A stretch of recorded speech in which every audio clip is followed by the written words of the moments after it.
মধ্যরাত থেকেই খাবার ছাড়া লম্বা লাইনে দাঁড়িয়ে মেলেনি পর্যাপ্ত পরিমাণে জল। তারপর প্রখর রোদের মাঝেই প্রাণপণ দৌড়। গোটাটাই কনস্টেবল নিয়োগের পরীক্ষাকে কেন্দ্র করে। বেকারত্ব ঘোচানোর আশাতেই বলি হল ৮টি তরতাজা প্রাণ। এমনই অভিযোগ করছে সে রাজ্যের প্রধান বিরোধী দল বিজেপি। ঝাড়খণ্ড পুলিশ সূত্রে খবর, শনিবার ছিল ৭টি কেন্দ্রে রাজ্য পুলিশের কনস্টেবল নিয়োগের পরীক্ষা।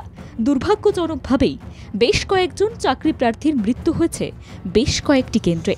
ইতিমধ্যেই এই মৃত্যু নিয়ে রুজু হয়েছে মামলা। এই মৃত্যুর কারণ কি তা নিয়েই শুরু হয়েছে তদন্ত। এখনো পর্যন্ত কতজনের মৃত্যু হয়েছে সরকারিভাবে সেই তথ্য সামনে আনা না হলেও বেসরকারি সূত্রে ৮ জনের মৃত্যু হয়েছে বলেই খবর পাওয়া গিয়েছে। যদিও বিজেপির হিসেব অনুযায়ী এই সংখ্যাটা ১০। বিজেপির রাজ্য সভাপতির দাবি, মাঝরাত থেকে লাইনে দাঁড়িয়ে থাকার পরই সকালে চড়া রোদের মধ্যেই শুরু হয় দৌড়। সেখানে উপযুক্ত প্রাথমিক চিকিৎসার কোনো ব্যবস্থা ছিল না বলেই অভিযোগ। অবিলম্বে মৃতদের পরিবার পিছু আর্থিক সাহায্যের সঙ্গে একজনকে সরকারি তরফে চাকরির দাবি জানাচ্ছে বিজেপি। সেই সঙ্গে বিচার বিভাগীয় তদন্তের দাবিও রয়েছে।